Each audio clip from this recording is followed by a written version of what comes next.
Good morning students. बच्चों, आज हम लोग अपने क्लास में पढ़ने जा रहे हैं काव्य कथा कुंज का दूसरा अध्याय आत्मविश्वासी बनो। ये हमारे काव्य कथा कुंज का दूसरा अध्याय है जिसमें कि शिक्षा दी गई है कि आत्मविश्वासी होना बहुत ज़रूरी है। अगर हम अच्छा जीवन चाहते हैं, सफलतापूर्ण जीवन चाहते हैं, तो आत्मविश्वासी होना ज़रूरी है। आत्मविश्वास का मतलब तो आप लोग समझते ही हैं, अपने पे भरोसा करना। हाँ, अपने पर भरोसा करना यानी अपने ऊपर यकीन रखना कि हाँ, मैं ये कर सकता हूँ, ये हो सकता है, ये हमसे हो सकता है। ऐसी बातों का भरोसा करना ही आत्मविश्वास कहलाता है। और इसी के लिए, इसी बात को जानने के लिए हम लोग अपने किताब का ये अध्याय पढ़ने जा रहे हैं, आत्मविश्वासी बनो।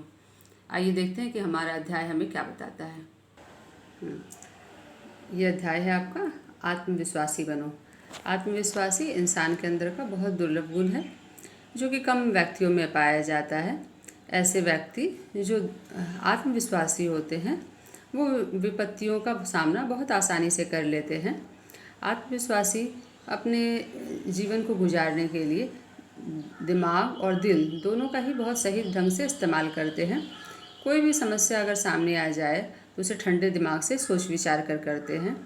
और साथ ही साथ ऐसे लोग ईमानदार, नेक और दूसरों का दुख दर्द बांटने वाले होते हैं। इसी के आधार पर एक कहानी इस अध्याय में दी गई है कि लगभग 300 साल पहले की बात है कि दक्षिण भारत में एक राजपूत राजा राज करते थे जिनका नाम था धरणी सिंह। उसकी राजधानी मद्रास के निकट जिंजी नामक गांव में थी। धरणी सिंह एक वीर योद्धा थे और अच्छे घुड़सवार थे।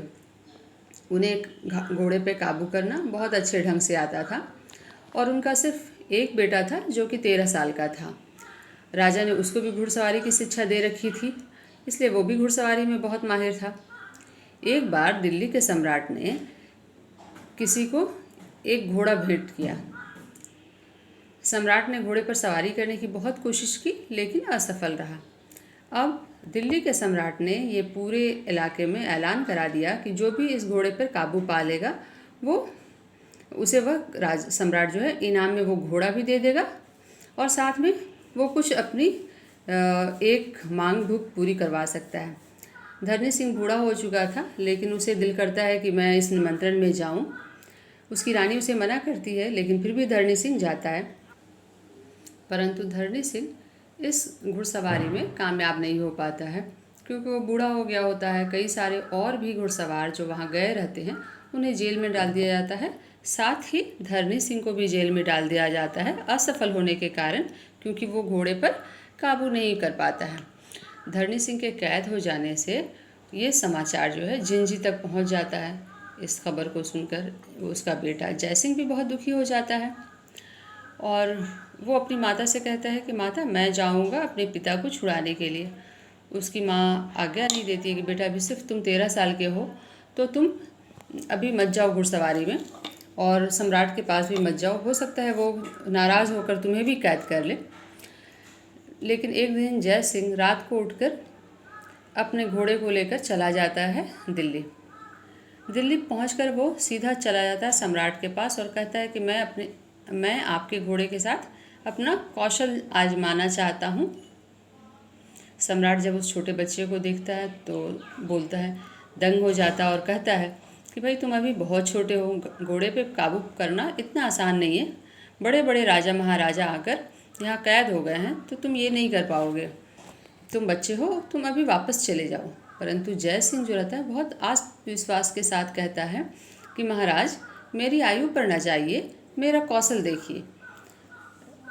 सम्राट जो है राजकुमार का ये आत्मविश्वास देखकर बहुत खुश हो जाते हैं और कहते हैं कि चलो मैं तुम्हें इसकी इजाज़त दे देता हूँ, इसकी परमिशन तुम्हें देता हूँ कि तुम घोड़े को ले जाओ और देखो इस पे काबू पा सकते हो या नहीं। और जय सिंह घोड़े को लेकर चला जाता है काबू पाने के लिए।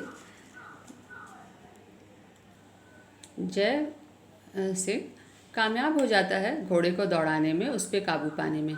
इस कौशल को देखकर सम्राट बहुत खुश होता है और उसे कहता है कि ये घोड़ा तो मैं तुम्हें पुरस्कार में दे ही रहा हूँ, तुम और भी कुछ मांगना चाहते हो वो भी तुम मांग लो। जय सिंह कहता है कि हाँ महाराज, मैं एक बार मांगना चाहता हूँ कि आपके कैद में जो धरणी सिंह नाम का आदमी कैद है वो मेरे पिता हैं, आप उन्हें मुक्त कर दीजिए।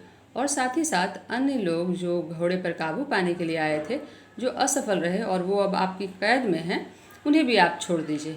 सम्राट धरणी सिंह के साथ साथ बहुत सारे घुड़सवार जो आए थे और उसके पास कैद थे, सबों को छोड़ देता है। पिता और पुत्र दोनों ही खुशी खुशी झुंझी लौट जाते हैं। और जय सिंह की इस आत्मविश्वास को देखकर सभी दरबारियों ने बहुत ही प्रशंसा की। तो ये कहानी इसी बात के लिए है कि जय सिंह के आत्मविश्वास को देखकर सभी दरबारी भी प्रशंसा करते हैं और साथ ही साथ वो अपने काम में भी कामयाब हो पाता है, सफलता प्राप्त कर पाता है। अतः इसलिए कहा जाता है कि आत्मविश्वास की भावना अपने में पैदा करनी चाहिए। और जब हम बड़े होते जाते हैं, जैसे जैसे हम बड़े होते जाते हैं, मेरे अंदर हम लोगों के अंदर आत्मविश्वास की भावना बढ़ती जाएगी, जिससे हम सफलता के लिए अग्रसर होते जाएंगे। Thank you.